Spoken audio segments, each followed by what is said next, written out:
अस्सलाम वालेकुम डॉक्टर अस्मा। कैसी हैं आप? मुझे किनवा के बारे में एक थोड़ा सा और पूछना था आपसे कि कहीं ये हाई ऑक्सीलेट तो नहीं है, क्योंकि अब जब मैंने अपने बेटे का वो टेस्ट कराए हुए अब्दुल्ला के, तो उसमें उसको हाई ऑक्सीलेट फूड से मना किया है ना। मुझे बस यही पूछना था कि क्योंकि आपको किनवा के बारे में काफ़ी इन्फॉर्मेशन है, मैं तो उसको दे भी रही हूँ, उसके आटे में भी डाल रही हूँ, उसको वैसे भी कुक करके दे देती हूँ, क्योंकि उसको राइस से एलर्जी है, तो राइस नहीं देने, तो थोड़ा सा सब्स्टिट्यूट ऑफ राइस बन जाता है ये। वैसे तो वो राइस भी ले ही लेता है, लेकिन बस मुझे ये था कि कहीं हाई ऑक्सीलेट तो नहीं है, क्योंकि आपको ही ज़्यादा पता है किनवा का, और मैं किसी से इतनी इन्फॉर्मेशन मिलती नहीं किनवा के बारे में। अस्सलाम वालेकुम वरहमतुल्लाहि वबरकातुहू। हीलिंग हिजामा क्लिनिक से मैं डॉक्टर अस्मा महमूद, और आज हम अब्दुल्ला की अम्मी के इस सवाल का जवाब देंगे कि क्या किनवा में ऑक्सलेट्स होते हैं, और अगर होते हैं तो क्या वो बच्चा जिसके ओट्स टेस्ट के अंदर ऑक्सलेट सेंसिटिविटी आई हुई है, क्या उसको हम किनवा दे सकते हैं या नहीं।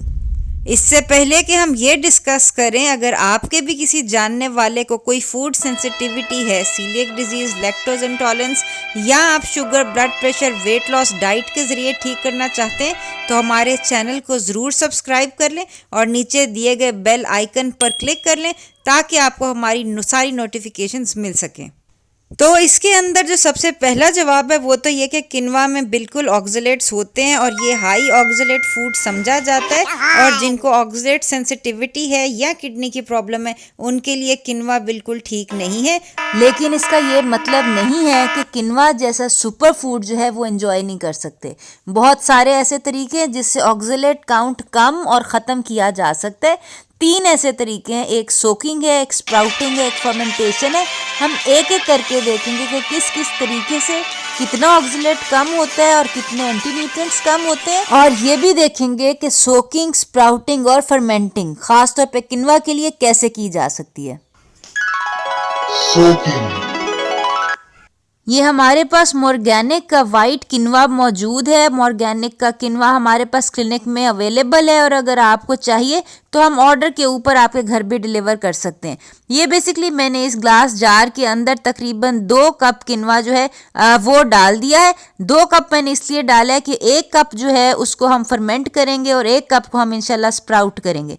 ये बेसिकली 2 कप के अंदर आप जितना पानी चाहें डाल सकते हैं। मैं 2 कप के अंदर 2 कप पानी डाल रही हूँ।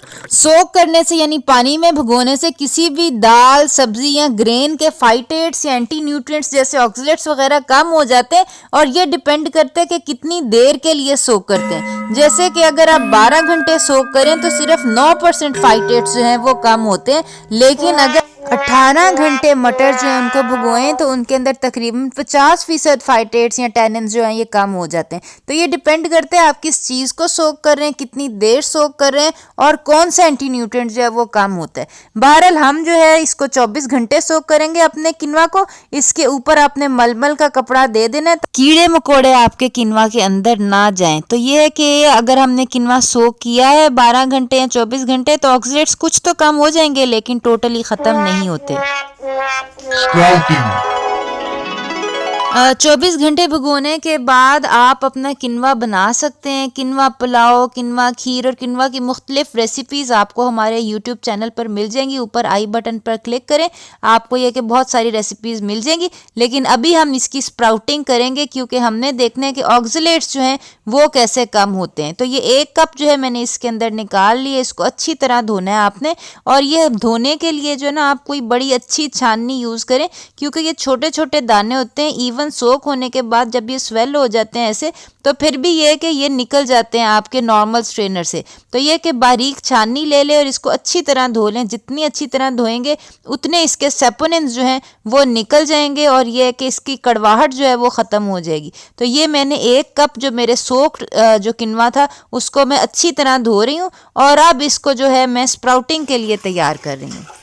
मेरे पास किनवा से रिलेटेड स्पेसिफिक रिसर्चेस तो नहीं है, लेकिन ये कि बाकी की जो ग्रेन्स और दालें वगैरह ना, उनके अंदर स्प्राउटिंग से तकरीबन 80% ये एंटी न्यूट्रिएंट्स जो होते हैं, फाइटेट्स हैं, फाइटिक एसिड वगैरह, ये कम हो जाते हैं। उसकी वजह ये है कि स्प्राउटिंग में बेसिकली आप बीज को उगाना शुरू कर देते हैं और उगने के लिए न्यूट्रिएंट्स चाहिए होते हैं। उसकी वजह से बीज जो होता है वो अपने न्यूट्रिएंट्स सारे खोल देता है, यानी अनलॉक हो जाते हैं। फाइटेट्स हैं, ऑक्सलेट्स हैं, ये तमाम के तमाम कम हो जाते हैं, तकरीबन 80% तक कम हो जाते हैं। ये आपके सामने मैंने इस छाननी के अंदर जो है ये फैला के, जो 1 कप मेरे पास भीगा हुआ किनवा था इसको मैंने फैला लिया और ये मैं अब इसी छाननी के अंदर ही रखूँगी और इसी के अंदर मैं जर्मिनेशन या स्प्राउटिंग जो है वो करूंगी। मेरा मशवरा यही है कि थोड़ा थोड़ा करके करेंगे। मैंने 1 कप लिया, मैक्सिमम 2 कप एक दफ़ा में आप स्प्राउट कर लें, क्योंकि ये देखें नीचे से ना ड्रेन होने की इसकी बहुत ज़्यादा ज़रूरत है। अगर इसके अंदर पानी जमा रहेगा तो ये जो किनवा है ये फर्मेंट होता रहेगा और इसके ऊपर काई लगने का ख़तरा होता है और फंगस जो है वो लग जाती है। तो इस तरह आपने एक बड़ा बर्तन ले लेना है, उसके अंदर आपने अपनी ये जो छाननी या स्ट्रेनर डाल देना है ताकि एक इसके अंदर से पानी ड्रेन होता रहे, इसको हवा लगती रहे। ठीक है, ये प्रॉपर जर्मिनेशन जैसे ज़मीन के अंदर जर्मिनेट करता है ना, ये उस तरह जर्मिनेट करेगा। अब हमने इसको अंधेरी जगह के ऊपर रखना है और अंधेरा करने के लिए मैं इसके ऊपर जो है एक कपड़ा दे रही हूँ। कपड़ा दे के आप अपने किचन के काउंटर या कैबिनेट के अंदर भी रख सकते हैं। ये हमारे किनवा का जो है तकरीबन 1 दिन हो गया है और अब हम जो है देखते हैं कि हमारे किनवा जो है स्प्राउट हुआ है कि नहीं हुआ है। ये आप देख सकते हैं कि एक ही दिन में ये छोटी छोटी टेल्स जो हैं ये हमारे किनवा में बन गई हैं। सारे बीजों की नहीं बनी हैं, लेकिन बहुत सारे बीजों की छोटी छोटी टेल्स जो हैं ये बननी शुरू हो गई हैं। तो इसके ऑक्सलेट कंटेंट अब आहिस्ता आहिस्ता कम हो रहा है। अब इसको उसी तरह पानी से रिंस करके मैं दोबारा जो है इसको कवर कर रही हूँ और अब इसको हम 1 दिन और रखेंगे। Day 2। ये आज हमारी स्प्राउटिंग को दूसरा दिन है और अब हम देखते हैं कि हमारे स्प्राउट्स कितने बड़े हुए हैं। ये आप देख सकते हैं, ये हमारी टेल्स जो हैं ये थोड़ी बड़ी हो गई हैं। तकरीबन सारी सीड्स जो हैं उनकी टेल्स जो हैं वो आ गई हैं और ये नज़र आ रहा है कि ये सब जो है ना जर्मिनेट तकरीबन हो गई हैं। नीचे से देखें ना तो नीचे से माशाल्लाह ये रूट सिस्टम जो है ना इनका ये भी डेवलप होना शुरू हो गया। इसको अगर आप अभी चख के देखें ना तो ये नर्म हो गई हैं। तो ये है कि ये हो गई है आपकी स्प्राउटिंग। ऐसे स्प्राउटेड किनवा से रोटी और ब्रेड की रेसिपीज़ आपको हमारे यूट्यूब चैनल पर मिल जाएगी, लेकिन मैं इसको 1 दिन और स्प्राउट करूँगी ताकि 3 दिन की स्प्राउटिंग हो जाए। तो इसको अगेन फिर आपने उसी तरह पानी से भिगो के तो फिर इसको कवर करके आपने रख देना है। Day 3। ये हमारा तीसरा दिन हो गया है। अब आप ये देख सकते हैं कि किनवा हमारा कम्प्लीटली स्प्राउट हो चुका हुआ है। ये छोटे छोटे शूट्स भी आपको नज़र आ रहे हैं। ये इतना नरम हो चुके हैं कि अगर आप खाएंगे ना तो ये बिल्कुल बिल्कुल, एक तो एक इनकी कड़वाहट ख़त्म हो गई हुई है और दूसरा ये कि ये बिल्कुल नरम है। ये सैलड की तरह भी इस्तेमाल हो सकते हैं। ये इसको आप उठा के देखेंगे तो नीचे से इसके रूट्स जो हैं ये भी बहुत अच्छे डेवलप हो चुके हुए हैं। अब ये है कि आप चाहें तो इसको फ़ौरन अपने डिश के अंदर यूज़ कर लें, अपने किनवा पुलाव के अंदर, या अगर आपने सैलड बनाना है उसके अंदर, या ये कि अगर आप चाहें बाद में इस्तेमाल करना तो इसको जिपलॉक बैग में डाल के तो आप फ्रिज में रख दें ताकि इसकी स्प्राउटिंग रुक जाए। फर्मेंटेशन। तीसरा तरीका ऑक्सलेट्स या एंटी न्यूट्रिएंट्स रिमूव करने का है फर्मेंटेशन। फर्मेंटेशन आप रॉ के ऊपर भी कर सकते हैं, यानी कि जो हमने 1 कप सोक्ड जो किनवा था उसके ऊपर उस तरह भी कर सकते हैं, लेकिन मैं कुक करके फर्मेंट करूंगी। ये 1 कप जो मेरे पास सोक्ड किनवा था उसके अंदर मैंने 2 कप पानी जो है ये डाला है और इसको मैं तकरीबन ढक के 15 मिनट तक के लिए हल्की आंच के ऊपर सिमर करूंगी ताकि ये फ्लफ अप हो जाए, कुक हो जाए। After 15 minutes। फर्मेंटेशन से ना सिर्फ ऑक्सलेट्स और एंटी न्यूट्रिएंट्स, फाइटेट्स वगैरह बिल्कुल बिल्कुल ख़त्म हो जाते हैं, बल्कि ये बायो अवेलेबल भी हो जाते हैं। बायो अवेलेबल का मतलब है कि आपकी बॉडी के अंदर वो बैक्टीरिया आ जाते हैं जो कि इसको एब्जॉर्ब करने में मदद देते हैं। ये 15 मिनट बाद आप देख सकते हैं हमारा किनवा जो है फ्लफ अप हो चुका है।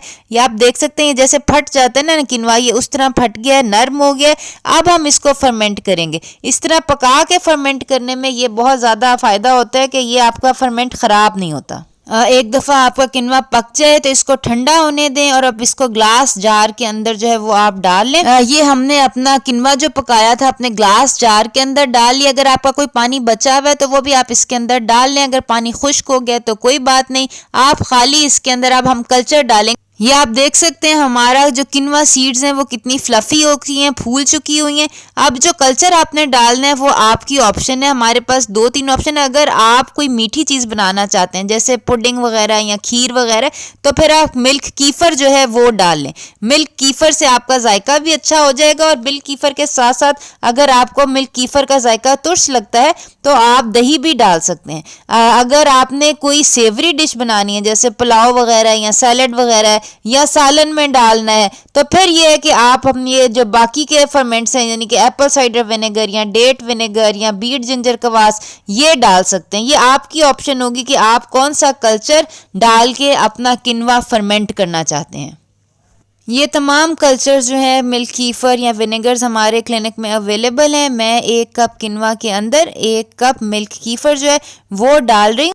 फर्मेंटेड किनवा का एक फ़ायदा ये भी है कि अगर आप स्वीटनर कोई डालें, खजूर या आपका केला या इवन हनी वगैरह, तो जो फर्मेंटेशन बैक्टीरिया हैं वो उसकी शुगर जो है ना वो उसको कंज्यूम कर लेंगे और आपको हाई शुगर जो है वो नहीं देनी पड़ेगी। ये फूड सेंसिटिविटीज़ अक्सर ऑटिज़म वाले बच्चों में देखी गई है जिनके लिए हाई शुगर वैसे ही नुकसानदेह है। अब बेसिकली अब हमने इसके अंदर अपना कल्चर डाल दिया, इसको अब हमने कवर करके 24 आवर्स जो है रखना है। इससे ज़्यादा रखना चाहते हैं तो 24 आवर्स के बाद आप फ्रिज के अंदर रख सकते हैं। मैंने बेसिकली ये ट्रांसपेरेंट प्लास्टिक शीट से कवर किया है ताकि मुझे बबल्स नज़र आते रहें। आप कपड़े से भी कवर कर सकते हैं, लेकिन ये है कि ये आप देख लें कि आपको नज़र आ जाए कि फर्मेंटेशन जो है ये हो रही है या नहीं हो रही। अगर आपके बच्चे को कोई फूड सेंसिटिविटीज़ हैं तो ये आपको ट्राई करके देखना पड़ेगा कि कौन सा कल्चर जो है वो सूट करता है। विनेगर सूट करता है या बीट कवास सूट करता है या कीफ़र सूट करता है। ये आपको ट्रायल एंड एरर से करना पड़ेगा। तो स्टार्ट स्लो के थोड़ा करके देखें, फिर आपको पता चल जाएगा। After 24 hours. ये हमारा फर्मेंटेड किनवा जो है ना ये तैयार है। आप देख सकते हैं ऊपर ना इसके बबल्स आने शुरू हो गए हैं। ये बेसिकली मैंने 24 आवर्स फर्मेंट किया है और इसके अंदर से अब सारे जो एंटी न्यूट्रिएंट्स हैं, फाइटेट्स हैं, ऑक्सलेट्स हैं, जो आपके सारे लेक्टिन्स हैं वो सब के सब जो हैं वो ख़त्म हो गए। ये बेहतरीन आपका जो इसके अंदर अब कोई एंटी न्यूट्रिएंट नहीं है, कोई ऐसी चीज़ नहीं है जो आपके हेल्दी किनवा सीड्स के अंदर से मिनरल्स और विटामिन्स अब्जॉर्ब होने से रोके। और दूसरे नंबर के ऊपर हेल्दी बैक्टीरिया हैं जो कि मदद करेंगे कि इस चीज़ को डाइजेस्ट करें और जिस चीज़ की ज़रूरत है उस चीज़ में कन्वर्ट करें। तो ये है कि इससे आप सूप कैसे बना सकते हैं, पुडिंग कैसे बना सकते हैं, वो हमारे चैनल पर देखते रहिएगा, आपको रेसिपीज़ मिल जाएगी। अपना ख्याल रखिएगा। आइंदा मुलाकात होती है। अस्सलाम वालेकुम व रहमतुल्लाहि व बरकातुहू।